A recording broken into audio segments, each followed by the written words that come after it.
저는 영화를 극장에서 보는 이유는 극장이 완벽한 어둠을 주는 공간이어서라고 늘 생각을 해요. 우리가 어바웃 타임에서 보면 시간 여행할 때 컴컴한 옷장 안에 들어가서 주먹 쥐고 생각을 하잖아요.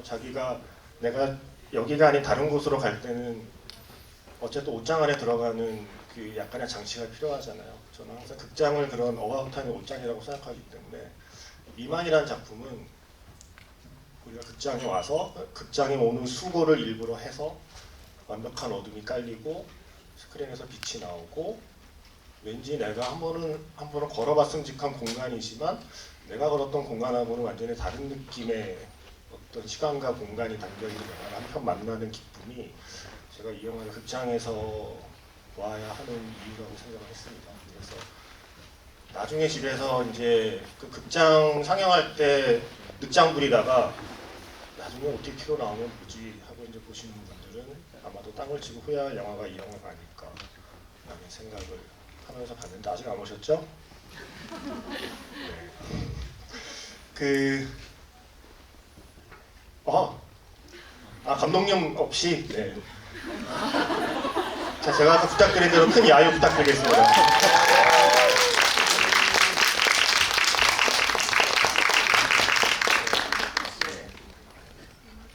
늦게 온 사람이 제일 끝에 앉아야죠. 네, 반갑습니다. 안재홍입니다. 반갑습니다. 일단 감독님 무릎 꿇고 이 지구이를 진행할 수 있도록 하겠습니다. 일단 네네.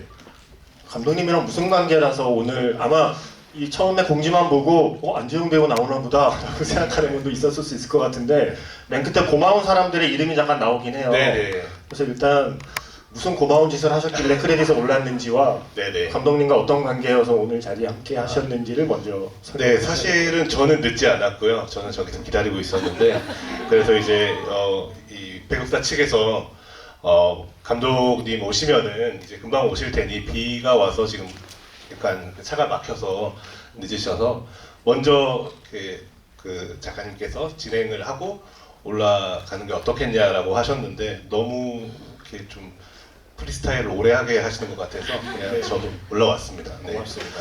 네, 사실은 네, 김태양 감독님하고는 제가 대학교 선후배고 저랑 같이 학교를 다녔던 제 후배고 그리고 2년 후배고 2살 동생이어서 되게 가깝게 지냈던 그런 친구여서 또 이번에 또 이렇게 데뷔를 하게 되어서 또 너무 응원해주고 싶어서 이 자리에 오게 되었습니다. 네. 그럼 뭐 특별히 이 영화를 위해서 고마운 짓을 하신 건 아닌가요? 네, 그때 고마운 분들의 이름이 있던데. 고마운 시간들을 같이 보냈으니까. 네. 네. 배우님과 그러니까 감독님이 연출하신 단편 영화를 봤어요. 그저 그렇게라고. 네네. 배우랑 안재홍. 네네. 두 배우가 나오는. 네, 잘 봤습니다. 아, 감사합니다. 네. 사실 제가 단편 영화를 만들었던 작품이 있는데 그 울릉도에서 찍었던 작품이 있어요. 그 작품도 이제 김태양 감독님이 이제 조연출로 도와줬던 작품이고요. 또 학교 다니면서 같이 그 단편 영화 작업을 많이 했던 동생이에요. 네. 그래서 감독님 오시기 전에 감독님 없을 때 할 수 있는 얘기를 해볼까요? 자, 김태양 감독님은 일단 어떤 사람입니까? 저는 사실 어떤 영화를 보고 나면 이거는 누가 만들었을까가 좀 궁금해지는 영화들이 있거든요. 이런 정서와 이런 감성과 이런 질감의 영화를 만드는 사람은 평소에 어떤 인간일까? 일단 궁금증이 늘 있는데 배우님이 생각하시기에 김태한 감독은 어떤 사람인가요? 이 작품과 굉장히 닮아있는 사람인 것 같아요. 굉장히 차분하고 담백하고 또 단단한 그런 사람이 아닌가 하는 인상이 있고요. 제가 그래서 김태한 감독이 이제 이 장편 영화를 만들었다는 얘기를 하고 이제 이 작품을 너무 보고 싶어서 먼저 이제 아직 개봉 직전이니까 스크리너를 통해서 먼저 봤는데 참 너무 대단하다라는 생각이 드는 것 같아요. 왜냐하면 자신의 어떤 성향과 자신의 어떤 좋은 점을 정말 솔직하고 그리고 올곧게 뭔가 이 장편 영화로 만들어 내었다는 생각이 들었는데 그 영화가 너무 재미있는 거예요. 너무 좋고 그래서 저도 참 이 작품과 굉장히 많이 닮아 있는 사람이라는 생각이 많이 들었습니다. 네. 그럼 혹시 이 영화를 보시기 전에 뭐 이 영화를 내가 앞으로 어떤 영화를 만들 거다는 얘기를 혹시 들으신 적도 있어요? 내가 뭐 이 작품을 만들기 전에 네, 뭐 이런 영화를 구상하는 데라거나 이런 얘기를 들으신 적은 없는 상태에서 영화를 보신 건가요? 사실 이 영화가 3막으로 구성이 되어 있잖아요. 그래서 네. 한 편은 제가 먼저 예전에 KBS 독립영화관에서 단편 영화의 형태였을 때 제가 그게 두 번째였죠. 서울극장. 서울극장이라는 이름으로 단편이 이름으로 공개됐을 때 네 맞아요. 그러고 보니 그때 독립영화관에서 같이 방영한 게 울릉울릉울릉되는 맞아요 네, 맞습니다. 네. 그 두 편이 같이 KBS 네. 독립영화관에 방영이 됐던 거죠. 네네 맞아요. 그때는 이제 태양이도 이제 이 작품을 장편화할 어떤 구체적인 계획이 세워지기 전이었는데 제 생각에는 그 작품을 계기로 장편의 어떤 생각을 품게 되었지 않나 하는 생각이 들었습니다. 네. 일단 뭐 감독님 오시기 전에 우리끼리 편하게 뒷담화를 하죠. 일단 이 영화 어떻게 보셨나요? 일단 처음에 보고 일단 별로였던 것부터 말해볼까요? 일단 이 영화를 처음 봤을 때 좀 약간 좋았던 포인트들을 좀 몇 가지 좀 얘기를 해보면 어떨까 싶어요. 저는 그 빨간색이 펼쳐지면서 첫 미망의 제목이 나올 때부터 좋았어요. 빨간색 틀어주시는 줄 알았는데 또 그 장면을 또 준비했는 줄 알고 이렇게까지 신이나 지구에는 제가 해본 적이 없는데 깜짝 놀랐네. 네, 그건 아니었군요. 그 빨간색 그러니까 제가 그냥 정말 이렇게 솔직하게 좋았던 순간들을 말씀드려보면 그 순간부터 좋았던 것 같아요. 그리고 조금을 보다 보니 이제 이런 식으로 진행되는 영화겠구나 했는데 그게 또 2막으로 가면서 변형이 되고 또 다른 미망이라는 타이틀이 뜰 때 그렇구나 내가 모르는 뜻들이 그리고 이렇게 참 다채롭게 펼쳐지겠구나 하는 생각들로 영화를 따라가게 되고 뭔가 정말 담담하게 그리고 이렇게 뭔가 이 변화 속에서 혼란을 느끼는 어떤 인물들인데 그 인물들이 굉장히 잘 서 있다라는 느낌이 들었던 것 같고 근데 그게 사실 저도 무슨 힘인지는 모르겠는데 그러면 보통은 조금 영화랑 거리가 멀어질 수가 있잖아요. 근데 계속 이렇게 사람을 당겨오는 그런 매력이 있는 그런 작품이라는 생각이 들었습니다. 저도 그거를 꼭 감독한테 여쭤보고 싶었어요. 대체 이 영화의 자연스러움은 어디에서 나오는가? 이게 단지 그냥 우리에게 익숙한 종로나 광화문이라는 거리에서 찍어서만 나오는 어떤 자연스러움은 아닌 것 같고 말씀하신 것처럼 이게 사실 별다른 사건이 일어나지 않고 지금 대한민국에서 개봉하는 영화의 80%는 일단 어떠한 형태로든 범죄에 연루가 되잖아요. 주인공들이 어떠한 형태로든 범죄에 연루가 되어야 그 다음 이야기가 진행되는 상황에서 그런 식의 스토리텔링에 익숙한 상황에서는 별다른 사건이 일어나지 않는 이야기 어느 순간 스크린에서는 어떤 이야기가 펼쳐지는데 왜 난 졸립지? 하는 영화들도 사실 있거든요. 이렇게 계속해서 걷고 대화를 나누는 게 정규인 영화인 경우에. 근데 이 영화는 대체 무슨 어떠한 마력으로 계속해서 사람을 잡아 끄는가에 대한 질문을 하고 싶던 차에 지금 감독님이 오신 건가요?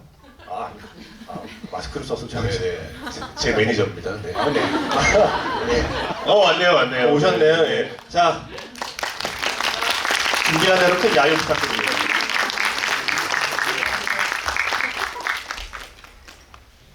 네, 지금까지 제 감독님 없는 동안 이 영화가 얼마나 별로인가에 대한 이야기를 지금 한참 하고 있었습니다. 자, 늦게 오셨으니까 먼저 오늘 와주신 관객분들께 인사 부탁드리겠습니다.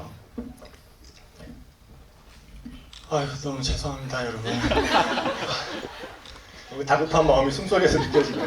네, 영화 보러 와주신 것도 너무 감사한데 제가 너무 늦으면 안 되는데 늦었습니다. 정말 죄송합니다.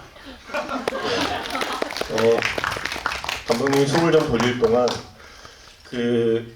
안재홍 배우께서는 처음에 빨간색의 그 제목의 타이틀이 뜰 때라고 말씀하셨는데 제가 처음 이거 좀 뭔가 다르다. 나 이 얘기에 좀 계속 붙어있고 싶다. 이 주인공들을 계속 따라다니고 싶다라고 생각한 건 처음에 여자가 남자를 아는 척 할 때 오른쪽 어깨를 치고 왼쪽에 가 있는 디테일에서 오른쪽에 가서 오른쪽에 있는 게 아니라 오른쪽 어깨를 건드리고 왼쪽에 가 있는 것에서 이 두 사람의 관계를 약간 짐작하게 만드는 그 첫 동작에서부터 저는 약간 이 영화 뭔가 다르다는 생각을 했었거든요. 계속해서 그런 식의 좀 작은 디테일들이 저를 이 영화에 계속 붙들어둔 게 아닌가라는 얘기를 막 하려던 참이었습니다, 감독님. 네. 그 장면 디렉팅인가요? 디렉팅. 시나리오에 써져 있습니다. 그런 게 저는 그래서 조금 그냥 배우의 혹시 그냥 그 좀 즉흥적인 연기는 아니었을까라는 생각을 했었거든요. 그렇군요. 자 일단 제가 이 자료 감독님한테 일단 여쭤보고 싶은 게 감독님 어떤 사람인지를 먼저 알고 나서 영화에 대한 질문을 하고 싶어서 인터뷰를 많이 찾아봤는데 많지가 않았어요. 신의 21 인터뷰 빼고는 없었는데 그러다가 아주 오래전 어느 인터뷰를 찾았습니다. 왜 영화를 만드나요? 라는 질문에 감독님이 내 인생을 잘 살고 싶어서요. 라고 대답하는 감독을 저는 처음 봤습니다. 그리고 나에게 영화는 일기 같은 거다. 쓰고 나면 내가 뭘 잘못 생각했고 뭘 좋게 생각했는지 기억하게 해주는 일기다. 또한 영화는 나에게 나침반이다. 나를 체크하고 내가 지금 어디에 있는지 알 수 있게 해주는 거다. 영화는 나에게 기차역이다. 자꾸 바뀌네요. 뭐. 그래서 일기에서 나침반에서 나침반 기차요. 일기 나침반 기차역으로 가고 있어요. 아마 처음에 일기하고서 기자의 반응을 봤나 보죠. 리액션이 별로였는데 나침반으로 간 것 같아요. 그러다 아니다 싶어서 기차역을 간 것 같습니다. 그래서 내가 살아온 삶을 한 번씩 뒤돌아보면 생각하는 기차역 같은 거다라는 얘기를 하면서 제일 마지막에 제가 좀 기억에 남는 게 나는 소통을 하고 싶어서 영화를 만든다. 그러니까 나의 언어가 내가 다른 사람에게 말로 할 때는 다 전할 수 없는 나의 어떤 것을 영화라는 언어로 통해서 전달하고 싶어서 영화를 만든다. 그리고 이런 멋있는 말도 했어요. 내가 좋은 사람이어야 좋은 사람을 만날 수 있으니까. 라는 인터뷰를 하는 감독이라서 제가 어떤 분일까가 사실은 너무 궁금했어요. 그래서 지금 제가 말씀드린 이 인터뷰에 대한 그 마음이 지금도 마찬가지인지를 먼저 여쭙고 싶었습니다. 지금은 이제 제가 영화를 하는 게 일기가 아니라 편지 같습니다. 네. 처음에는 이제 이렇게 영화를 만들어서 지금 여러분 만나는 것처럼 이제 극장에서 관객들을 만나는 일들이 적었어요. 이제 단편 영화나 독립 영화는 그럴 기회가 적으니까. 그런데 이 영화를 통해서 이제 영화제나 이렇게 개봉하면서 관객분들을 만나면서 느끼는 게 그동안 제가 썼던 일기가 저 혼자 보려고 쓰는 게 아니라 누군가한테 보내는 편지 같은 거였구나 라는 걸 좀 생각하게 됐어요. 그게 이제 지금의 저의 생각이고요. 실제로 처음에는 이제 영화를 제가 왜 하는지에 대한 질문을 스스로 많이 하면서 답을 찾아가는 과정 중에 기차역, 나침반 이런 것들이 있었는데 지금은 편지고요. 앞으로 또 어떻게 바뀌어 나가길지는 모르겠지만 아마도 제가 좋은 사람으로 스스로 바라봤을 때 내가 괜찮게 살고 있구나 라는 거를 자각하게 해주는 예술이고 그걸 통해서 또 이렇게 안재홍 배우든 또 김세현 작가님이든 제가 좋은 사람이 되면 이런 좋은 사람들을 계속 만날 수 있을 것 같다라는 바람을 가지고 살고 있습니다. 냉정하게 말하자면 좋은 사람이기만 해서는 안 됩니다. 네. 좋은 영화를 만드는 감독이어야 되는데 영화가 너무 좋았어요. 네. 근데 이 좋은 이야기의 시작은 되게 이제 뭐 많은 인터뷰에 나왔지만 많은 인터뷰가 아니죠. 신의 21 인터뷰에 나왔지만 이 좋은 영화의 시작은 우연한 만남이라고 들었어요. 그러니까 실제로 정말 길을 걸어가다가 배우를 만나서 모든 게 시작되었다고 들어서 어떻게 해서 사실 우연한 만남은 많잖아요. 안재홍 배우님과도 우연한 만남을 할 수 했었을 텐데 안재홍 배우님을 우연히 만났을 때는 아무런 이야기도 나오지 않고 다른 배우와 우연한 만남을 가졌을 때 이런 영화가 나왔다는 것에 대한 그 어떤 설명과 해명을 부탁드립니다.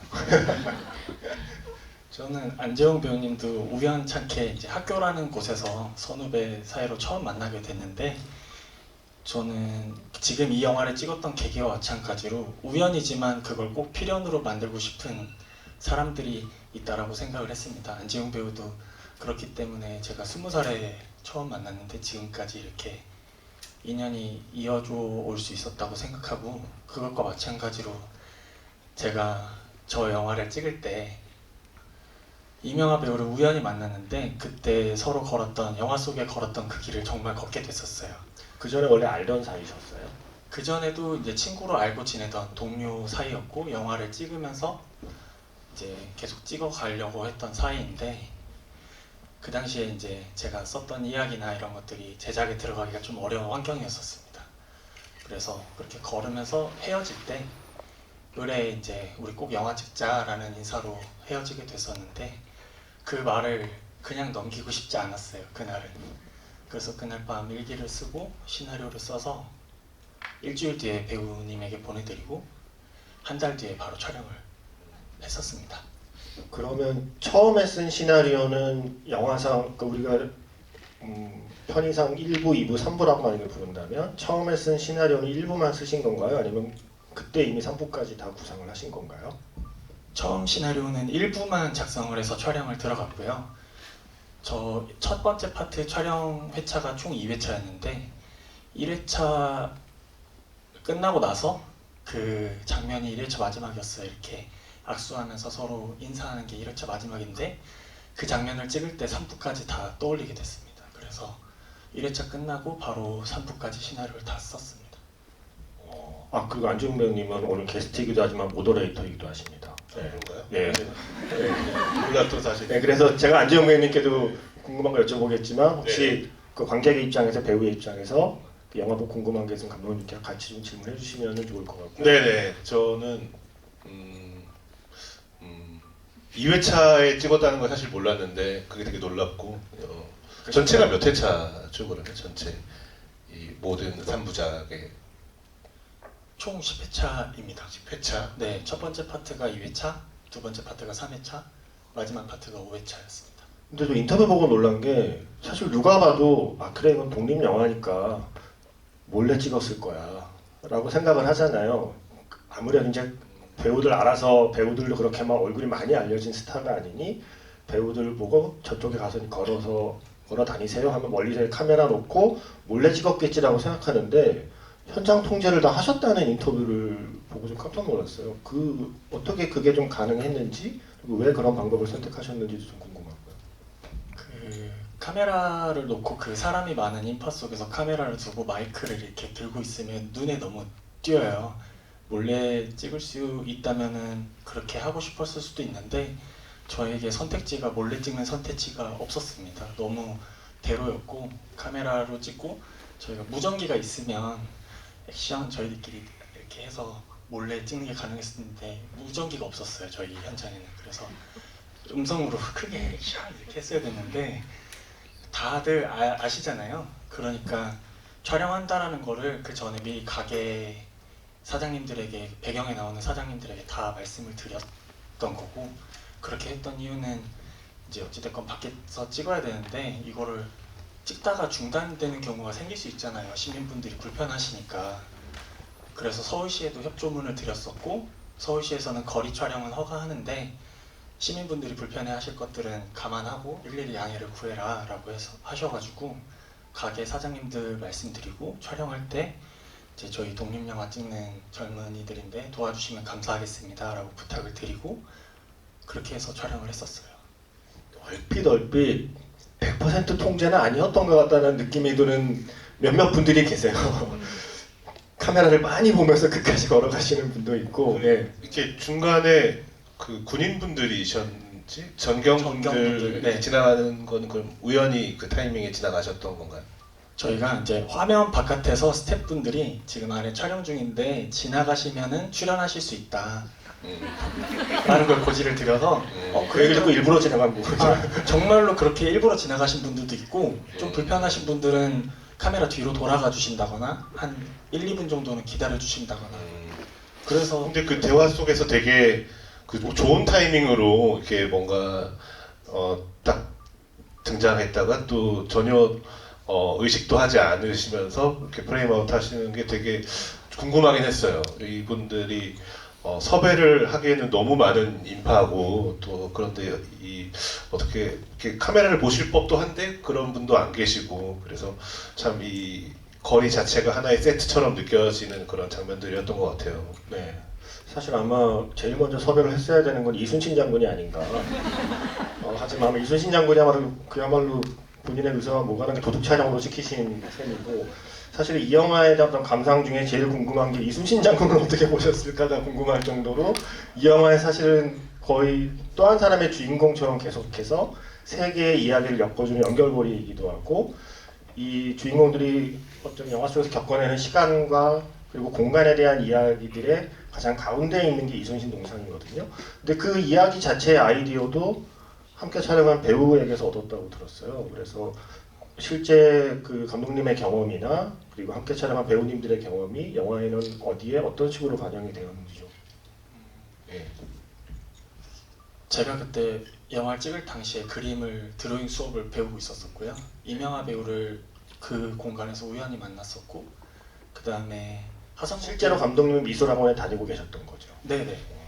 그리고 하성국 배우와는 이제 건대 동문입니다. 학교 동문이어서 20대 이제 공부를 같이 하던 친구였는데, 같이 이렇게 여행도 많이 다니고, 종로 일대가 이제 음식값이랑 그런 게 싸니까 거기서 많이 모였었어요.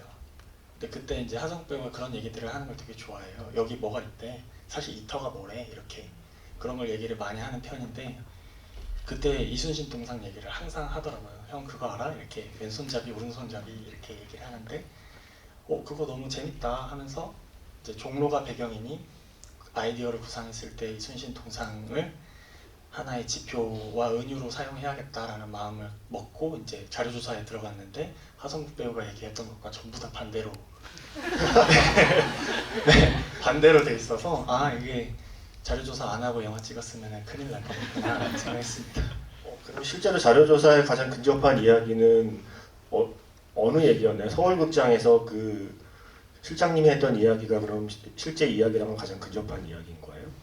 네, 이제 실장님이 얘기하는 게 가장 이제 자료에 근거한 얘기이고, 1막에서 이순신 장군에 대해서 이야기하는, 네, 그거는, 그리고 여러분들이 남아있는 사료를 통해서 알 수 있는 거는 사실 없습니다. 왜냐하면 그 누구도 모르거든요. 네. 그래서 저는 일단 이 영화라는 게, 저 예전에 처음 영화 이제 열심히 보고 할 때는 항상 그러잖아요. 영화는 이야기야. 네, 영화는 이야기고 그리고 이미지야. 어떤 이야기를 어떻게 보여줄 것인가가 중요해. 그래서 그래, 대체 이번 영화는 무슨 얘기를 하나, 이번 영화는 어떤 근사한 비주얼을 보여주나, 이렇게 영화를 보다가 점점 그냥 결국 영화는 자기만의 시간과 공간을 만드는 예술이라는 생각을 자꾸 하게 돼요. 그러니까 계속해서 영화적인 시간과 영화적인 공간이 이 영화에는 어떻게 담겨 있는가에 대한 생각을 계속 하면서 영화를 보게 되거든요. 보통은 그걸 크게 신경 안 쓰고 만드는 것 같은 영화를 보다가 이런 영화를 만나면 굉장한 반가움이 드는 거죠. 마치 그 주인공이 이제 새로운 사람을 만나서 사귀는 게 귀찮다는 얘기를 하잖아요. 누군가를 조금씩 알아가는 것도 귀찮다라는 것처럼, 이제 영화를 너무 많이 보다 보니까 어떤 영화를 만나서 처음부터 이제 알아가는 게 귀찮아지는 마음조차도 있을 때, 그런 주인공이 고백을 받으면 또 약간 마음이 흔들리고, 그래도 고백받는 건 소중하다는 생각을 하듯이 뭔가 그냥 고백받는 듯한 영화를 만날 때 느끼는 반가움 같은 게 있거든요. 그러니까 저는 이 영화에서 그런 느낌을 좀 받은 거죠. 약간 이 영화를 만든 감독이 이런 시간과 이런 공간을 내 영화에 이렇게 담고 싶었다라는 고백을 받은 느낌이라서, 저는 그 느낌이 좀 굉장히 좋은 영화로 제 그 가슴에 남아 있습니다. 그래서 좀 약간 추상적인 얘기일 수 있지만, 어떤 시간하고 어떤 공간을 이 미망이라는 영화를 통해서 담아내고 싶었는지, 시간과 공간에 대한 좀 감독님의 얘기를 좀 듣고 싶었어요. 저에게 시간은 여기에 있는 여러분들 개개인들이 저와 별개로 인생을 살고 계신데, 여러분들의 인생의 총체가 여러분 자체잖아요. 근데 그 모든 한 사람 한 사람이 이 공간에 있으면 사실 합쳐서 100년도 넘고 200년도 넘을 수 있는 거잖아요. 저를 포함해서. 저는 그게 이 공간 안에 몇백 년, 몇천 년의 시간이 함께 공존한다라는 생각을 해요. 2024년이 아니라. 그래서 어쩌면 이 공간 안에 우리가 한번 이렇게 모이는 게 꽤 기적 같은 일이라고 생각을 하면서 살고 있어서, 극 중에서 그 모더레이터가 말하는 것처럼 1950년대와 같은 거리를 걷고 있는 게 참 신기하다라고 제가 생각을 하고 있습니다. 그래서 지금 이 순간도 역시 저는 너무 신기하고, 그래서 이 한순간에 여러분들을 만날 수 있는 이 영화를 만들어서 생긴 이 순간이 저에게는 말씀하신 것과 같이 되게 고백할 수밖에 없고, 와주셔서 감사하고, 봐주셔서 감사하고, 편지 읽어주셔서 감사하고, 그 다음에 너무 소중하다라고 생각을 하고 있어요. 네. 그 배우님 입장에서는 일단 이게 사실은 배우에게 굉장히 기대는 영화잖아요. 예, 사실은 배우가 거의 다 모든 걸 해줘야 되는 영화이기도 하잖아요. 컴퓨터 그래픽이 뭔가를 해주는 것도 아니고 카치에싱이 있는 영화도 아니고, 사실 배우 입장에서 다른 동료 배우들의 연기를 좀 어떻게 보셨을까에 대한 궁금함이 있어요. 아, 저 장면의 연기는 참 좋았다라거나, 저 장면의 연기는 연출이었을까 아니었을까라거나. 예. 저는 그랬던 것 같아요. 그러니까 참 어떤 굉장한 힘이 있는 작품이고 그런 연기로서 그 작품이 가능했겠구나라는 생각이 들었던 작품인데, 어떤 의미냐면은 우리가 어떤 이야기를 할 때, 특히나 장편 영화라는 한 2시간 혹은 1시간 반 정도의 시간 동안 어떤 이야기를 할 때 있어서 관객들에게 굉장히 에너지 넘치게 혹은 흥분해서 혹은 강한 어조로 얘기를 하면은 조금 더 집중시키거나 조금 더 이제 나의 이야기로 이렇게 호기심을 갖게 하는데 조금 더 수월할 수 있죠. 근데 굉장히 차분하고 담담하고 그리고 마음속 깊은 이 솔직하고 이 자연스러운 얘기들을 이 장편 속에서 이어간다는 건 사실은 굉장히 조금 아까 말씀드렸던 것처럼 그 힘을 갖기가 굉장히 힘든 일일 수도 있는데, 그 힘든 걸 굉장히 이 영화 속에서 굉장히 굉장한 힘을 갖는 그런 연기였던 것 같아서 이 작품이 저는 특히나 더 재밌게 느껴졌고, 그리고 제가 봤을 때는 그 자연스럽다라는 말이 사실은 굉장히 다양한 그 결의 의미를 담을 수 있는데, 이 작품 속에서 배우들의 연기는 굉장히 자연스러우면서도 굉장히 문어법 같은 어떤 대사들을 굉장히 우리에게 잘 이렇게 잘 생생하게 전달해 준다라는 생각을 들었던 것 같아요. 어떤 장면에서건 이제 그래서 우리가 이 작품을 보면서 이질감 없이 이 작품 속으로 들어가는 어떤 그런 경험을 할 수 있게 해줬던 게 아닌가라는 생각이 들었고, 또 뭔가 이 인물들과 밤의 거리를 같이 걷는 듯한 그런 느낌을 갖게 해주는 건 그런 연기들 덕분이 아니었나 하는 생각이 들었어요. 네. 실제로 좀 리허설을 좀 많이 하신 편인가요? 근데 촬영이 10회차밖에 안 되면 배우들과 충분히 그 어떤 동선을 맞추고 충분히 리허설을 할 시간이 많지 않았을 수도 있겠다는 생각이 들거든요. 어떤가요? 회차 안에서는 리허설을 하지 않았고 아예 테스트 촬영을 따로 잡아서 그걸 통해서 이제 그 거리와 그 시간을 재서 측정을 했고, 카메라 테스트랑 이제 사운드 테스트를 다 했었어요. 그런 건 배우들 없이 일단 기술 스태프들만 동선 체크를 한 건가요? 아니면 배우들과 함께? 기술 스태프들이 먼저 체크를 하고 제가 이제 대사를 읊으면서 체크를 한 다음에, 그 다음에 이제 기술 스태프랑 같이 배우들이 한번 처음부터 끝까지 쭉 하는 리허설을 가졌고요. 그 다음에 회차 당일에는 첫 슛은 다 리허설 겸 슛으로 가고 다 같이 모니터 본 다음에 디렉팅 하면서 아마 이제 시민분들이 쳐다보는 컷이 아닌 이상 배우분들이 너무 잘 해주셔서 한 3테이크 안에 대부분 다 오케이가 났던 것 같습니다. 원경으로 찍은 거는 나중에 후시녹음으로 대사를 좀 입힌 방식이겠죠? 이게 다 동시를 원했었어요, 제가. 그래서 가이드로 이제 와이어리스라고 하잖아요, 요즘에 예능에서 하는 그거를 사용했고, 이제 고백하자면 영화의 첫 번째 5분 분량만 후시 녹음이고요, 나머지는 전부 다 동시 녹음입니다. 실제로 그 5분 1회차 때 태풍이 오는 바람에 기계 고장으로 사운드가 다 날아갔어요. 그래서 후시를 선택할 수밖에 없었고, 그러면서 앞에는 후시 뒤에는 동시 녹음을 쓰는 게 이질감이 드니 영화 전체를 조금은 시 낭독하듯이 사운드 디자인을 하자라고 해서 조금은 다 약간 여러분들이 일반적으로 보는 영화랑 다른 사운드 디자인으로 약간 시 낭독회처럼 사운드들이 다 앞에 나와 있습니다. 그 마지막 바에 대한 얘기가 많던데 이따가 마저 직접 질문할 기회 드릴게요. 지금 저 자식이 언제까지 혼자 저러고 있을 건가라는 그런 눈빛이 느껴지고 있어서 이따가 질문 기회 드릴 테니까 그 재밌는 질문 많이 생각해 주시고요. 그 마지막에 그 빠져 소라는 바는 감독님이 실제로 단골이셔서 섭외가 되었다고 들었는데 그럼 사장님도 실제 거기 사장님이시고 그런 건가요? 영화 속에 나오는 사장님은 배우님이시고요. 그 위치가 항상 그 영화 속의 그 위치가 실제 사장님이 앉아 계신 위치예요. 그래서 항상 거기서 손님들을 맞이해 주시고 너무 가까운데 손님들이 얘기하시는 거를 조용히 마치 거기 안에 정령처럼 가만히 계신. 그냥 가만히 계신다고 하면 되지. 굳이 정령이라고 사장님을 그냥 본인의 자리에 계신 건데. 소 사장님이 토토로 왜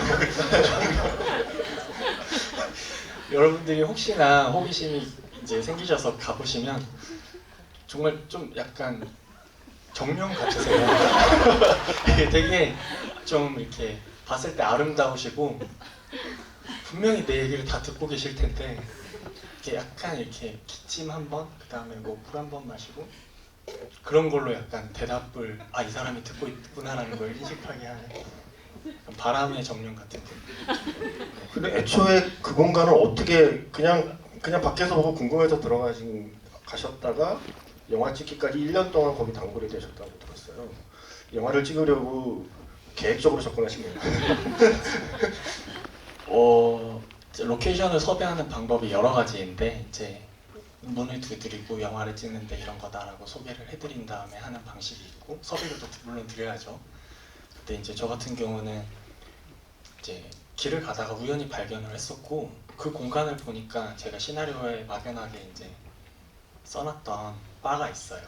근데 그 공간과 너무 잘 어울리는 거예요. 제가 실제로 경험했었던 바는 그 근방에서 사라졌더라고요. 그래서 이렇게 찾다가 발견하게 됐고 이 공간에서만 영화를 꼭 찍어야 될 것 같은데 방법이 없을까 하면서 이제 사장님과 가까워지는 시간을 가지면서 저는 사실 영화를 하는데 공간을 섭외하고 싶습니다 라고 말씀드리면서 계속 코로나가 풀리기 전이라 실내 촬영이 불가했었어서 언젠가 코로나가 풀리면 꼭 영화를 찍을 수 있게 말만 해놓고 1년 뒤에 뚝 나타나서 영화 찍겠다고 말하면 또 상황이 달라질 수 있잖아요. 그래서 꾸준히 찾아뵈면서 이렇게 섭외를 하게 됐었죠. 근데 저도 이제 궁금한 거 하나 질문하고 싶으면 질문하고 싶은데 질문하고 싶으면 아니야. 질문하고 싶으면 해도 될까요?가 생략이 좀 질문하고 싶으면 하세요. 질문하고 싶으면 그 가게 앞에서 엔딩 장면 중에서 그 장면이 좀 궁금했어요. 이 아이가 아프다는 전화를 받고 거기서 이제 안에서는 노래가 아직 흘러 나오고 있고 근데 이제 그 들어가지 않잖아요. 바로 노래가 끝날 때까지 그 기다리는 그 감정은 어떤 감정이었는지가 조금 궁금했어요. 정말 아이가 아프다는 전화가 맞았을까라는 생각도 들었고. 맞아요. 제가 영화 안에서 정말 아이가 아픈 건지 아닌 건지는 알 수 없어요. 지금 만나고 있는 남자친구의 연락이었을 수도 있죠. 거짓말을 했을 수도 있고 그건 여러분들이 상상하기 나름입니다. 그래서 어찌됐건 가야 하는 상황 속에서 놓였을 때 앞에서 열창을 하고 있잖아요. 그거를 내가 가야 된다고 차마 끊을 수 없기도 하고 왜냐면은 그 둘의 함께 사라진 친구였던 정수에 대한 노래이기도 하면서 노래 가사를 들어보면 마치 나에게 하는 것 같은 느낌이기도 하면서 하는 그 노래를 나는 가야 된다라고 말을 했지만 그 마음을 먹고 있는 그 여자의 마음이 아닐까 이게 영영 마지막이 될 수도 있다라는 생각이니까 그걸 기다리는 마음은 아마 그러지 않았을까 싶습니다. 저는 사실 이 영화는 처음부터 끝까지 장면 대사 사실은 생각할수록 너무 좀 재밌는 게 많아요. 그러니까 너무 좋다. 장면 참 잘 짰다. 대사 참 잘 썼다. 그러니까 여전하네라는 말을 몇 번 하는데 그 여전하네라는 말이 여전하네라는 말을 할 수 있는 사이가 주는 편안함이면서 여전하기 때문에 느끼는 답답함까지도 조금은 묻어 있는 거잖아요. 그러니까 여러분 헤어져 보셨죠? 네. 그 누군가를 만났는데 여전했을 때 얘는 여전하네가 주는 반가움도 있지만 아직도 이러니 라는 답답함이 사실 좀 함께 일어나는 게 사람의 감정인 거잖아요. 그런 감정을 대사로 다 표현하지 않고 대사로는 여전하네 한마디 뿐이지만 그 여전하네를 주고받는 두 사람 사이의 공기가 느껴지면 영화를 보는 관객은 그 영화 안에 있는 여자에게 자기 생각을 하게 되는 거죠. 그때 이 감정이나 이런 말들이 오가는 방식, 그리고 이 영화 약간 명대사는 그럴 수 있다. 예, 다행이다. 몇 가지 대사가 생각이 나는데 저도 여전하네와 또 반대 단어지만 언젠가는 이라는 말이 또 반복되더라고요. 그래서 그 말들이 주는 의미가 참 이 영화 속에서 계속 뭔가를 던져주는 그런 느낌이 저도 들었던 것 같아요. 네. 그래서 감독님이 그런 어쨌든 대사를 쓸 때 그래도 한두 번이라도 좀 반복되는 문장을 쓸 때는 그걸 그냥 쓰는 게 아닐 거잖아요. 그래서 그럴 수 있다, 다행이다, 뭐 여전하네, 아니면 언젠가는, 그리고 제가 제일 좀 가슴에 콱 와서 박혔던 거는 덕분에, 덕분이야. 그러니까 이게 여러분 국어사전 보시면요, 우리말 겨루기 같은 데 많이 나오는 문제가 때문에와 덕분에를 구분하는 문제가 많이 나와요. 그러니까 너 때문에 내가 힘들었어. 나는 뉘앙스를 갖고 있는 때문에라는 단어와 네 덕분에 내가 좋았어 라고 하는 덕분에라는 단어의 그 뉘앙스가 다르다는 걸 우리말 겨루기에서 많이 문제가 나오지 않습니까? 그러니까 누군가를 만나고 마지막에 그 사람과 헤어지는 순간에 너 때문이야 라는 마음을 담지 않고 네 덕분이야 라는 마음을 담고 서로 이렇게 멀어지는 두 사람이 담겨 있어서 저는 엔딩을 되게 좋아하거든요. 그래서 그런 식의 단어들을 어떻게 생각을 해서 어떻게 영화에 배치하고 그 단어를 통해서 어떤 마음을 전하고 싶으셨는지도 좀 궁금했습니다. 아까 전에 이제 안지용 배우가 말씀했던 건데 이제 커다란 사건이나 커다란 감정 혹은 우리가 일반적으로 즐기는, 저 또한 그런 영화들 너무 좋아하는데 그 영화들은 흡입력이 굉장하잖아요.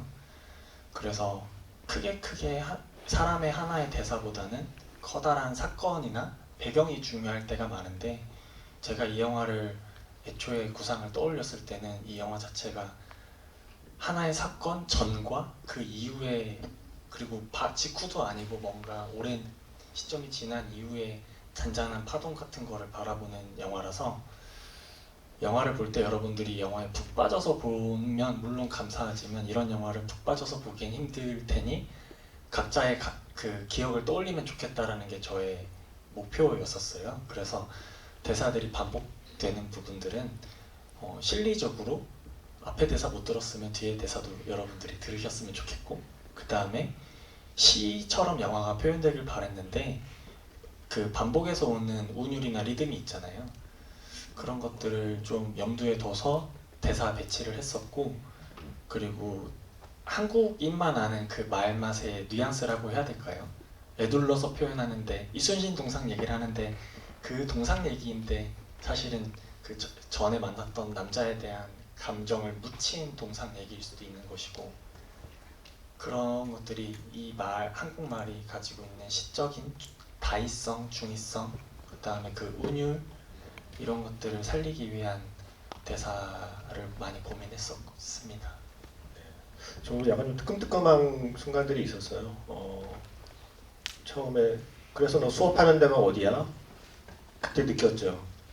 지나왔는데? 지나왔는데 아닌 척하고 있는데? 라는 거. 그리고 여자가 나중에 너 만났네 일기 썼다 그러니까 나 만나고 일기 쓴 거야? 라고 얘기할 때 그 남자의 마음 같은 것들이 다 똑같구나 라는 좀 뜨끈뜨끈한 순간들도 있어서 재밌는 영화였습니다. 자, 이제 질문 기회를 드릴게요. 네, 질문 있으신 분 손 들어주시면 마이크를 넘기겠습니다. 손을 번쩍 드셔야 제 눈에 보입니다. 질문 있으신 분? 네. 일단 앞에서부터 하고 올라가겠습니다. 예, 여기 앞에서 예. 어떻게든 영화랑 관련 있는 질문을 해주실 거라고 믿습니다. 제가 지금 목이 조금 안 좋아서 네네. 일단 영화 너무 잘 봤고요. 그 감독님이 앞서 말씀해주신 대로 되게 뭐라 그래야 되지, 시나 어떤 언어적인 의미를 되게 중요하게 생각하시는 분 같아서 그걸 영화 보면서 그리고 영화 보고 나서 다시 느낄 수 있어서 너무 좋았습니다. 제가 가장 인상 깊게 봤던 부분은 정말 마지막 부분에 그 남자가 버스를 내리고 그 버스가 그대로 가면서 영화가 끝난다는 부분이 가장 인상 깊었는데 말이 아니라 어떤 그 버스가 떠나는 부분에서 뭔가 남자가 두고 내린 아쉬움, 뭔가 좀 더 다가갔으면 하는 그런 마음들이 거기 남겨져 있는 것 같아서 그게 가장 인상 깊었어요. 그래서 감독님은 이 부분을 의도하신 건지 아니면 이 마지막 결말을 이렇게 써야겠다라고 결심하시게 된 계기가 있는지 궁금합니다. 이거에 대해서 먼저 안재영 배우님께 여쭤봐도 될까요? 이 영화의 마지막 엔딩씬에 대해 엔딩씬을 혹시 어떻게 보셨는지 어떤 느낌이셨는지 듣고 그다음에 감독님 네. 어떻게 엔딩을 찍으셨는지 듣겠습니다. 네. 저는 그 엔딩 씬을 사실 되게 영화 볼 때 엔딩 씬을 되게 중요하게 생각하는 편이에요. 그냥 개인적인 취향이. 근데 굉장히 좋았어요. 어떤 의미였냐면은 이 주인공이 버스에서 내리고 근데 그 샷은 그대로 가면서 버스는 계속 흘러가죠. 이게 뭔가 이 영화가 담고 있는 무언가를 계속해서 이어지는 무언가를 가장 이미지적으로 보여준 그런 장면이 아니었나라는 생각이 들어서 좋았고 또 두 번째 이유로는 아까 말씀드린 것처럼 저는 그 빨간색 없었지 아까 나는 그 빨간색 타이틀이 그 굉장히 좋았다고 아까 얘기를 했었어. 근데 이제 챕터별로 색상이 바뀌잖아요. 저는 그게 뭔가 이 감정처럼 느껴지기도 했고 빨간색 그리고 초록색이었나요? 초록색, 파란색 그리고 마지막 엔딩 타이틀은 투명한 곳에서 작은 바람이었나?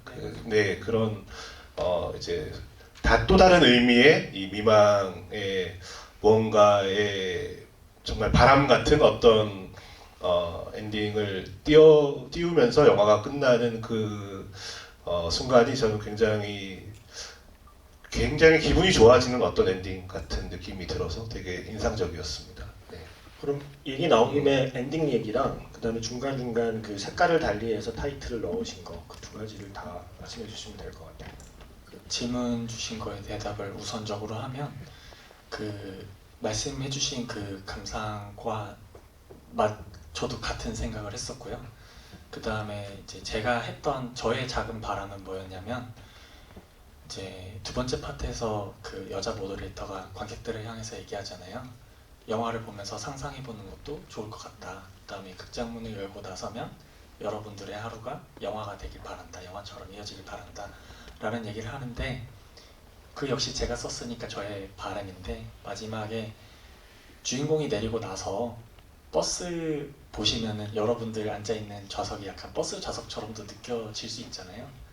그래서 주인공이 버스에서 내린 것처럼 영화가 끝나고 여러분들이 버스에서 내리면 여러분들의 하루가 영화처럼 여러분들의 일상이 하나의 이야기처럼 이어져 나가길 바란다 라는 저의 마음을 담은 장면이었었고요. 그다음에 또 영화적으로는 처음에 남자가 버스에서 내리면서 시작하는데 버스가 보이진 않잖아요. 공간으로 이렇게 밀려 들어오니까 그래서 공간에서 빠져나가면서 엔딩을 해야겠다라고 처음부터 구상했을 때 생각을 했었고 저 역시 안재홍 배우님 말처럼 영화의 시작과 끝이 되게 중요하다라고 생각을 하고 있어요. 그래서 대사처럼 12시에서 12시 제자리로 돌아오지만 뭔가 달라졌다라는 거를 영화 언어인 이미지로서 표현한다면 다시 순환하는 거잖아요. 끝에 가서 내리면서 시작하면 또 다시 내리면서 시작하는 것처럼 표현되길 바랬어요. 이제 그게 저의 의도였었고 제목의 챕터의 색깔은 이 의도와 마찬가지로 하나하나 개별의 단어의 모양은 똑같지만 다 다른 의미를 품고 있는 것처럼 그 의미들이 다 한 번씩 경험해서 결국에 끝에 다다랐을 때는 빨간색, 녹색, 파란색은 빛의 삼원색이거든요. 그게 모이면 우리가 이렇게 투명해지는 거잖아요. 그것 역시 제자리로 다 섞여 들어갔을 때 결국에 투명해진다라는 게 제가 지금까지 말씀드렸던 여러 가지의 감상과 맥이 같다라고 저는 생각을 해서 그렇게 제목 챕터를 색깔로 정하게 됐고, 배우들이 가지고 있는 소품이나 의상들이 다 제목 타이틀의 색깔과 같아요. 그래서 약간 손도끼처럼 막 이렇게 여러 가지 의미들을, 같은 의미들을 심어 놓으면 다 파악되진 않더라도 뭔가 정서적으로 여러분들에게 의미가 다가가지 않을까라는 생각을 하면서 영화를 찍었습니다. 바꿔 말하면 여러 가지를 숨겨놓으면 반드시 엔차를 할 것이다라는 기대로 만드셨다는 생각도 하게 되고요. 자, 마지막 엔딩곡이 장기하 씨 노래예요. 예, 요 질문까지 하고, 예, 장기하 씨 노래를 어떻게 쓰게 되었는지, 장기하 씨가 어떠한 반응과 함께 내 곡을 쓰라고 허락하셨는지 얘기도 좀 궁금하고요. 그 마지막 바에서 부른 노래도 장기하 씨 노래고 엔딩에 흐른 곡도 장기하 씨 노래잖아요. 예, 어떻게 해서 장기하 씨의 노래가 이 영화에 들어오게 된 건가요? 마지막에 노래를 부르면 좋겠다라는 생각을 했었는데, 그때 당시에 제가 장기하 씨 음악을 많이 듣고 있었어요. 평소에 굉장히 좋아하는 뮤지션이고, 뮤지션 중에서 한국말을 굉장히 잘 쓰는 뮤지션이라고 저는 생각을 하는 거예요. 밤양갱 같은 것도 약간 떠나는 길에 이렇게 하면서 이렇게 그 말이 노래하시는 겁니까? 아, 잠깐. 부탁도 안 드렸는데 예. 설명하기에는 그게 좋을 것 같아서 마음껏 하셔도 됩니다. 그랬는데, 그 말의 그 받침과 자음과 이런 것들이 흘러가게 신경 쓰면서 가사를 썼다라는 생각을 하는 거죠. 그런 것처럼 별거 아니라거나 그때 그 노래 역시 저한테는 그 말이 주는 힘, 그다음에 가사가 사실은 애둘러서 말하는 느낌들이 이 영화랑 되게 닿아 있다라고 생각을 해서 비 한 방울 맞았는데 다 옛날 생각들을 하고 한 곡 들었는데 그때가 다 불러일으켜진다라는 그런 느낌들이 제가 영화를 통해서 하려는 말과, 영화가 너무 애둘러 얘기하니까 좀 노래만큼으로라도 전달을 하면 좋겠다라는 생각으로 노래를 선택을 했고, 찍기 전에 아예 이 노래여야 한다라는 이유를 이렇게 메일로 이렇게 막 적어서 장기하 씨께 보내드렸고, 그게 이제 마음에 들으셨나 봐요. 괜찮다, 나도 동의한다, 이렇게 해서 흔쾌히 음악을 사용 허락해 주셨었습니다. 돈 한 방. 돈도 조금 받으셨어요. 이런 미남은 널리. 네. 자, 또 질문 있으신 분 앞에 있으니까 저 뒤에 여자분, 네, 예, 세 번째 줄이요. 그리고 나서 또 기회 드릴게요. 네.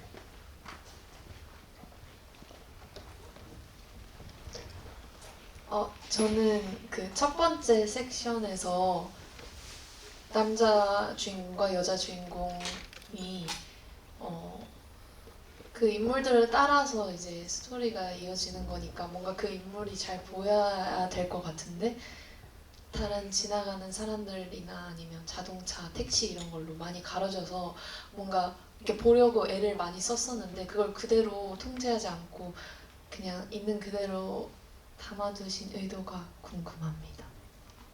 그죠. 이렇게 두 번, 그러니까 2부와 3부는 사실은 주인공이 온전하게 카메라에 집중해서 좀 담기는데 1부의 인물들은 계속 그 인파 속에 섞여 있는 형태로 찍을 이유를 물어보신 것 같습니다.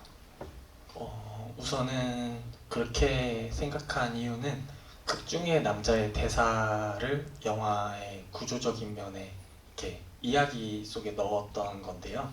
남자가 공간 드로잉 한다라고 얘기하잖아요. 그래서 공간을 보여줘야 된다고 생각했어요.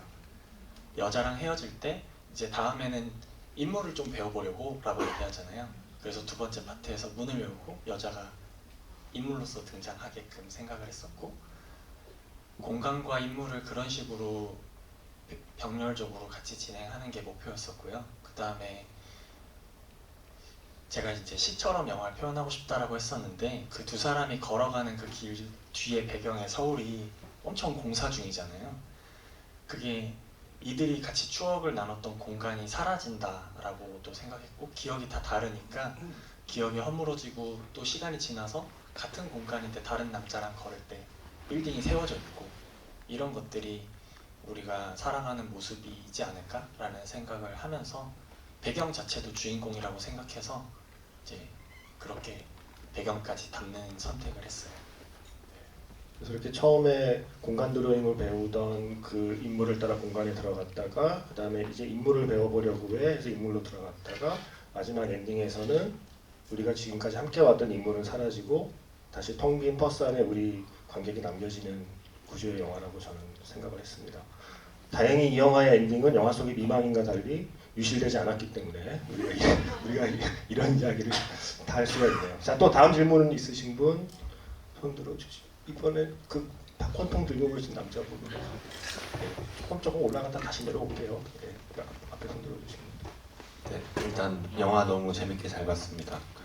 저는 인상 깊었던 장면이 저기 여자 주인공하고 남자 주인공이 좀 서로 다른 시간에 위에서 물방울 같은 걸 맞잖아요. 근데 저는 처음에는 그게 약간 눈물 한 방울 같은 느낌이라고 생각했는데 이야기를 듣다 보니까 뭔가 인물들이 마음의 어떤 파동이나 이런 거를 느끼게 되는 순간인 것 같기도 하고 이런 생각이 들었는데 감독님은 어떤 의도에서 그런 장면을 쓰셨는지 궁금합니다. 이렇게 눈물 한 방울이라고도 생각할 수 있을 것 같고요. 저는 영화 만들 때 이제 첫 번째 파트부터 만들어서 이제 비가 막 내리잖아요. 근데 비가 내릴 때 한두 방울 먼저 이렇게 툭툭 떨어지고 우르르르 내리잖아요.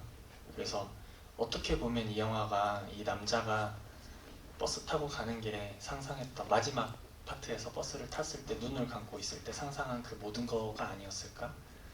비를 한 방울 툭 맞고 다시 그 처음으로 버스를 내려서 돌아가면 이 버스에서 내리면 그때로 돌아갔을 때 비가 우르르 내리는 그러니까 마지막에 그때 그 노래처럼 한 곡 들었는데 다 기억나버리는 그런 거가 아닐까라고 저는 비를 생각했었고 또 한편으로 여자가 먼저 맞고 남자가 맞는 건 타이밍이 어긋나잖아요. 그러니까 살면서 어떤 친구를 만나거나 사랑을 할 때 너무 사랑하는데 타이밍이 안 좋아서 만나지 못할 경우들이 꽤 많잖아요. 그리고 나의 실수로, 나의 모질함으로 그 상대방을 잃어버릴 수도 있고 비단 연인뿐만 아니라 모든 관계가 그런 것 같아서 그런 것들을 이제 제가 바라봤을 때 너무 안타까운 마음에 저는 저 스스로를 좀 안타깝게 생각했어요. 20대 저라고 생각을 해서 빗방울을 맞는다라는 행위로 둘을 조금 이렇게 위안하고 위로하고 이어보고 싶은 저의 바람이 좀 있었습니다. 여기서 감동 파괴 해석을 말씀드리면 아마도 새똥은 아니었을까라는 생각을 저는 잠깐 하기도 했었습니다. 자, 뒤쪽에 질문 있으신 분 손 들어주시면 기회 드리고 앞으로 내려올게요. 맨 뒤에 계신 분 한번 기회 드리고 다시 앞쪽으로 내려올게요. 죄송합니다. 새똥 드리고 취소합니다. 네, 안녕하세요. 저는 안재용 배우님 너무 좋아하고 그리고 김세윤 작가님도 너무 좋아하게 돼서 왔는데 사실 영화 보면서 출연하시는 줄 알고 끝까지 계속 봤거든요. 언제 나오시는지. 아, 성공했네요 오늘 시기. 네.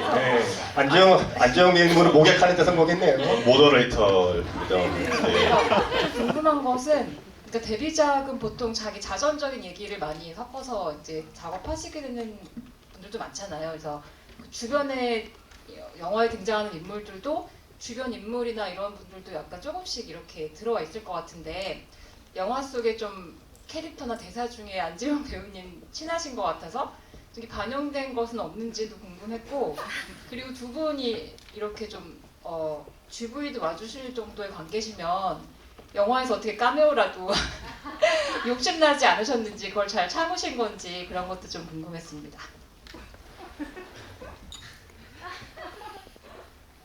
네. 출연 기회가 전혀 없었나요, 배우님? 저 안재용 배우님은 언젠가 제가 열심히 더 좋은 영화를 만들어 가면서 이제 배우님이시니까 시나리오를 잘 써서 보내드리고 시나리오가 좋다라고 하면은 캐스팅을 언제나 하고 싶은 1순위 배우시고요. 저에게는 그렇게 생각하는 이유는 너무 일단 저는 훌륭하다라고 엄청 생각하고 있어요. 그리고 함께 영화를 공부해 나갔을 때 극중 안에서 질문 주시는 대답을 죄송해요 진짜 훌륭하다고 생각하고 있어요. 그래서 그 같이 공부하던 시절에 학교에서 극중에서 그 운전하는 친구가 있잖아요. 그 친구가 오히려 저 같고 거기서 이제 안재홍 배우가 저한테는 형 같은 선배고 형이기 때문에 그 저에게 이제 해주는 말이라거나 이런 것들이 언제나 조언을 해주고 조금은 친구처럼 투닥하기도 하면서도 또 한편으로 먼저 사과해주고 손을 내밀어주는 고마운 형이라고 할까요? 그런 것들이 영화 속에 이렇게 묻어 있다라고 저는 생각을 합니다. 네. 거의 좀 대답을 들어보면 안재용 전기 영화를 만드신 것 같아요. 네. 안재용 님도 그러면 차를 타면 좋으시나요? 그런 게 반영된 건 아닌가요?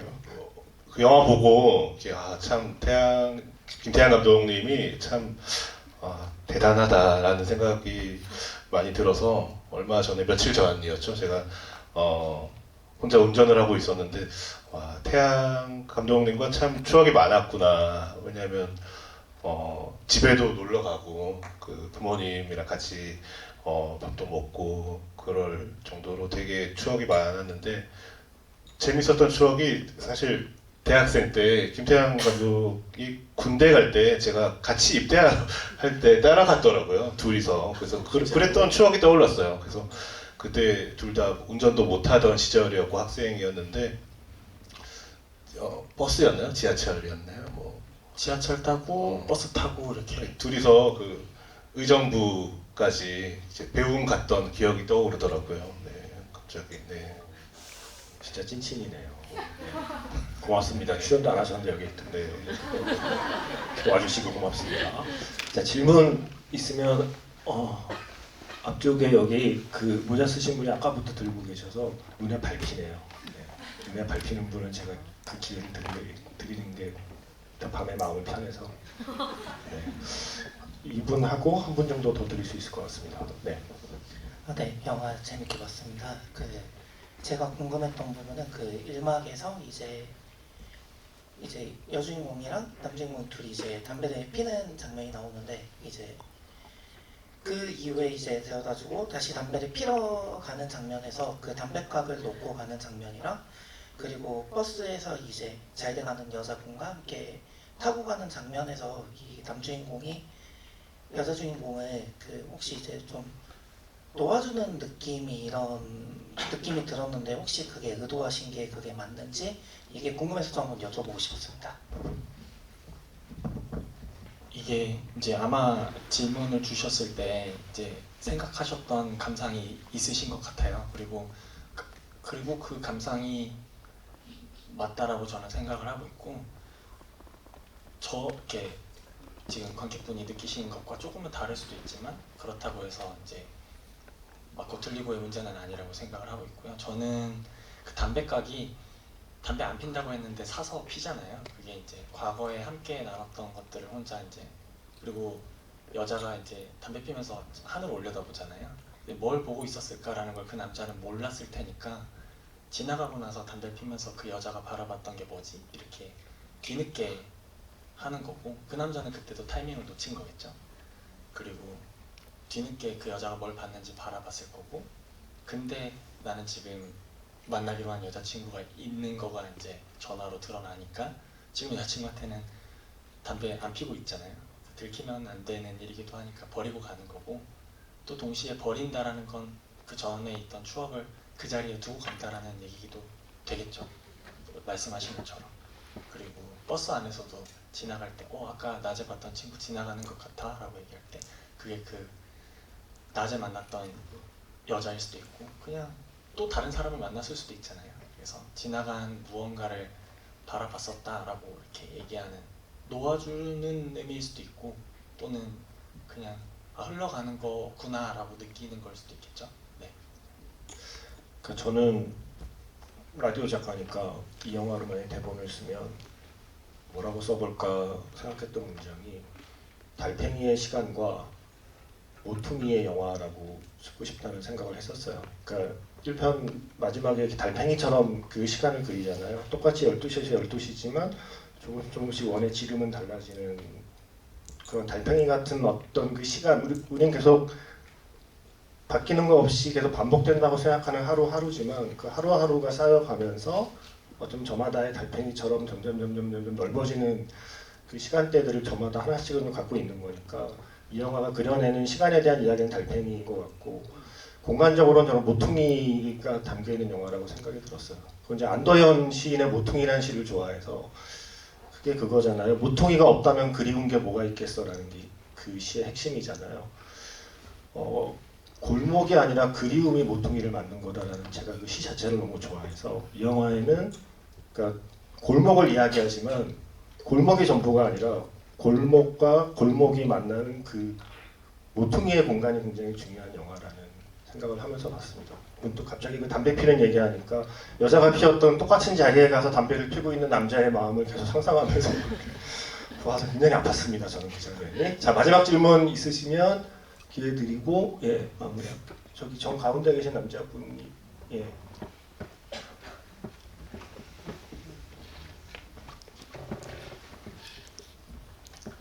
영화 잘 봤고요. 그냥 간단한 질문인데 그냥 두 가지 정도 궁금한 게 있어서 첫 번째는 광화문에서 찍으셨잖아요. 왜 광화문에서 찍으셨는지 그 공간이 어쨌든 제일 중요한 영화인데 그 서울에 많고 많은 공간 중에 광화문과 그 종로 을지로 이쪽을 선택하신 이유 하나랑 그리고 영화가 전체적으로 3부 구성으로 만드셨는데 약간 1부와 2부가 조금 비슷하고 근데 1부는 뭐 을지로에서 서울극장 근처까지 가는 그 짧은 거리를 약간 헤매는 느낌이고 2부는 이제 서울극장에서 다시 광화문 쪽으로 나오면서 뭐 버스를 타는지 지하철을 타는지 약간 지나치다 왔다 갔다 하는 그런 느낌으로 1부, 2부를 좀 비슷한 구조로 만드셨고 그리고 이제 3부는 외부에서 시작해서 다시 광화문으로 들어가는 그런 식으로 어쨌든 3막 구조를 만드셨는데 그렇게 구조를 만드셨을 때 어떤 구상하신 출발점 그리고 그 구조를 그렇게 만드신 이유 같은 게 있다면 그게 좀 궁금합니다. 왜 광화문입니까? 광화문이라는 공간을 저는 이제 서울 출신이 아니고 이제 지방의 지리산에서 올라왔는데 그 서울을 봤을 때 가장 전라도 남원이십니다. 네네 봤을 때 가장 서울스럽다라고 개인적인 감상을 느끼게 됐어요. 왜냐면 거기에는 궁궐도 있고 굉장히 높은 하이테크 빌딩들도 있으면서 그 빌딩 바로 뒤로는 이제 철거 전인 공구상가 거리라거나 아니면 노점 술집들이라는 가게들이 엄청 오래된 가게들이 같이 있거든요. 그게 마치 과거, 현재, 미래가 다 섞여 들어간 공간인 것 같고 서울의 역사를 가장 축약해서 보여주는 공간이라는 생각을 하게 됐습니다. 그래서 이 이야기가 어쩌면 과거, 현재, 미래와 같은 시간을 다루고 있는 이야기이기 때문에 공간으로서 가장 적합하지 않나라고 생각을 해서 광화문을 선택을 했었고요. 그리고 세 가지의 파트로 선택했던 건 여러 가지 이유가 이제 같이 있는 건데 제목의 이유도 분명하고요. 그 다음에 색깔의 이유도 그렇고 그 다음에 시간을 중간에 분명 어떤 사건들이 아까 있을 거라고 그랬잖아요. 그 사건을 표현하지 않고 이렇게 영화를 만들 수 있는 건 사건 전과 사건 후만 다룬다라고 했을 때 이렇게 이어볼 수 있는 구조를 저는 떠올려서 그 이후의 것들로만 만들어 보면 어떨까라는 차관에서 구조를 이렇게 만들어서 우연한 만남, 하나의 사건 이후에 누군가의 죽음 이후에 만나는 것들로 설정을 하면 이렇게 될 수밖에 없다라고 생각을 하면서 구조를 짰습니다. 제가 가끔 쓰는 표현인데 사건이 끌고 가는 영화가 있고 사연이 밀고 가는 영화가 있다고 생각하거든요. 네, 지금 말씀하신 게 그런 의미가 아닐까 생각이 들고 이 시간이 이제 없어요. 네, 벌써 마지막 마무리를 해야 될 시간입니다. 오늘 출연도 안 하신 영화에 GV를 함께 해주신 안주영 배우님부터 오늘 미망이란 영화를 갖고 관객분들을 만난 소감을 여쭤보겠습니다. 네, 우선 너무 또 김태형 감독님의 이 데뷔를 너무 축하하기 위해서 이 자리에 왔고요. 또 아까 태양 감독이 얘기한 것처럼 이렇게 한 명 한 명의 시간이 모여서 이 극장 안에서 우리가 만났다고 생각을 하니까 그 자체만으로도 굉장히 소중하고 특별한 시간으로 오래오래 남을 것 같습니다. 그리고 무엇보다 이 미망이란 작품은 극장에서 음미하는 영화라고 생각을 해요. 뭔가 이 스토리를 우리가 빨리 캐치하는 영화가 있다면은 뭔가 그 영화 자체, 이 작품 자체를 음미하고 향유하는 작품이 있다라고 생각을 하는 편인데, 이 작품은 아까 얘기한 것처럼 굉장한 디테일들이 수없이 녹아있는 작품이라고 생각을 하기 때문에 여러분들 또 보셔도 저는 또 다르게 보일 작품이 아닐까라는 생각을 하면서 또 이렇게 많은 또 이 요즘 날씨에 굉장히 근사한 그런 작품이 아닐까 하는 생각이 들어서 너무 여러분들께 또 여러분 지인분들께도 많이 추천을 해드리고 싶어요. 그리고 이제 다음 주죠. 11월 20일 개봉하면 이 좋은 작품을 여러분들 마음껏 많이 즐기셨으면 좋겠고 많은 추천 부탁드리겠습니다. 오늘 만나서 너무 소중하고 반가웠습니다. 감사합니다. 우선 다시 한번 제가 늦어서 여러분들께 너무 죄송하고요. 그다음에 다 두 분께도 너무 죄송하다라는 말씀을 꼭 드리고 싶고, 그리고 오늘 이렇게 또 비가 오더라고요. 오는 길이. 그래서 여러분들이 이 영화를 보고 집에 돌아가시는 그 길이 또 영화를 떠올려 보실 수 있는, 그다음에 여러분들의 기억들, 관계들을 떠올려 볼 수 있는 시간이길 바라고요. 극중의 대사처럼 오늘 여러분들이 이 문을 열고 나가셨을 때 여러분들의 하루하루가 오늘뿐만 아니라 앞으로도 쭉 영화처럼 소중하게 이어지기를 바라겠습니다. 감사합니다. 감독님 오시기 전에 안재홍 배우께서 말씀하신 것처럼 정말 감독님이 영화를 닮았네요. 영화가 감독을 닮았고요. 여러분 앉아 계신 그 좌석의 손잡이 이렇게 열면 그 안에 뭐 이렇게 나오는 거를 전부 다 알고 계세요? 그거 아마 모르는 분도 계실걸요? 극장 나 여기 와봤어 안다고 생각하지만 여러분이 모르는 게 아직 많습니다. 손잡이 이렇게 제끼면 안에서 뭐가 나와요. 그러니까 우리가 서울을 다 안다고 생각하고 광화문 종로 다 걸어봤다고 생각하지만 사실은 여전히 우리가 모르는 것들이 어딘가에 숨어 있고 그런 걸 발견해내는 게 사실 영화라는 매체의 힘이라고 생각하고요. 영화 속에 잠깐 그 마지막에 광화문에 택시 도착했을 때 뒤에 교보문고 문구가 보이더라고요. 찾아보니까 진은영 시인의 어울린다라는 시였는데 너에게는 내가 잘 어울린다. 우리는 손을 잡고 어둠을 헤엄치고 빗속을 걷는다. 라는 그 문구처럼 이 영화에는 내가 잘 어울린다고 생각하신다면 한 번으로 안 될걸요? 네. 두 번, 세 번 보시면서 영화 끝나고 나왔을 때 영화를 보고 나서 여러분의 발밑에서 부서지는 낙엽의 느낌은 다른 그 느낌을 만들어준 영화일 거라고 생각합니다. 오늘 함께 해주셔서 진심으로 감사드립니다. 고맙습니다.